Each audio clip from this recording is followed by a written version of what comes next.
We define mindfulness as moment-to-moment, non-judgmental awareness. Easy, simple, nothing particularly Buddhist about it so far. Moment-to-moment, non-judgmental awareness.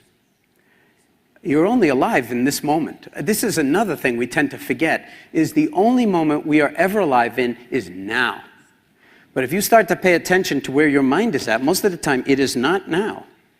It is not here. It is off someplace else. Obsessing about things that haven't happened yet. That's called worry. And when it's not worrying, it's planning. And there's nothing wrong with planning. Worrying is a little bit more like driving your car with the brake on. Be nice to drive it without the brake, because you can burn out your engine. And when you're not in the future, you can check this out for yourself. And those of you who are meditators know this. It's horrifyingly humbling. You're in the past. Usually upset about, or trying to explain why it's so bad now, why I'm depressed now. That's what rumination is. You're in the past. What happened? Or in the future, what's this going to mean? And trying to puzzle everything out, falling into depressive rumination. And as you've heard from many, many speakers, there's no way out except down into the deeper, darker depths. There's no freedom in that. There's no liberation in that. It's like hitting yourself in the head with a hammer over and over again. And Abraham Maslow, as you all know, made the observation, when the only tool you have is a hammer, everything tends to look like a nail. So you get into the habit and you just do it because it's better than non-doing. See, we're terrified of non-doing, terrified of not doing anything. But people don't understand that non-doing isn't not doing anything. It's opening to the domain of being. And so in a sense, you could say that nothing is everything. You can't have emptiness without fullness. They inter-are, as Thich Nhat Hanh would say. So moment-to-moment, mindfulness is moment, in our way of speaking about it, is moment-to-moment, non-judgmental awareness cultivated by paying attention. Un point c'est tout. Simple. Rien de compliqué. Paying attention on purpose in the present moment, non-judgmentally. And I would add, by the way, and I do often when I'm teaching, as if your life depended on it. And it does. In more ways, I like to joke, in more ways than you think, and in more ways than you can possibly think, because it doesn't have to do with thought. So MBSR, briefly, is learning to stop, still the body, and observe what's going on in both your body and mind. Just stop. It's a radical act of love to stop. You talk about compassion, talk about loving kindness.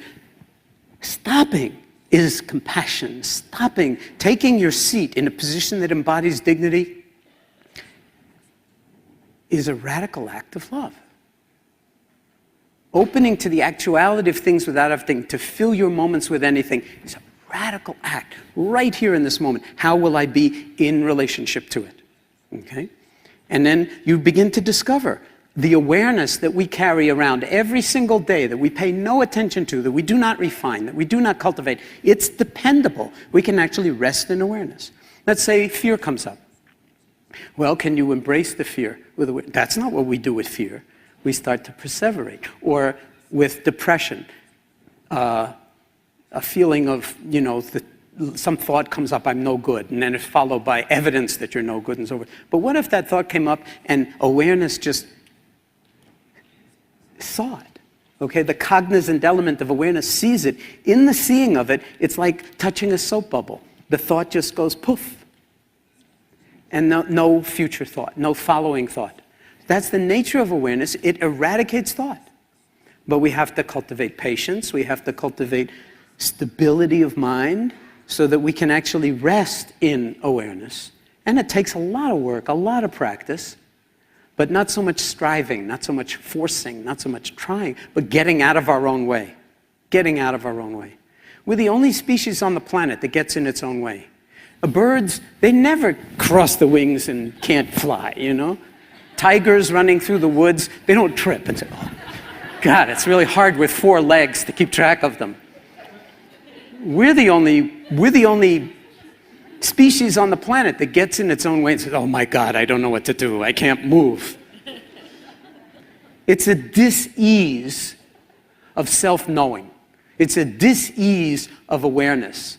It's an ignoring of something fundamental and a being driven by other elements like greed and hatred, as the Buddhists would call it, liking and disliking, and having no awareness that we're caught in liking and disliking, and not even knowing who's doing it. And if we got what we wanted, we wouldn't want that anymore. We want something else. So there's no end to it, to desire.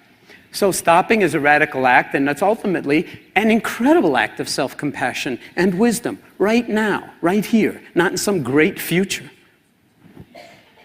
And that's the doorway to discovering awareness and wakefulness right here, right now. The reason I'm telling you all this is what we do with our medical patients. We never mention Buddhism. We do use the words meditation and yoga, but they've become so second nature that people don't recoil from them anymore. But what we're really talking about is being. But not at the expense of doing. We're talking about learning how to inhabit being to such a degree that the doing flows out of being.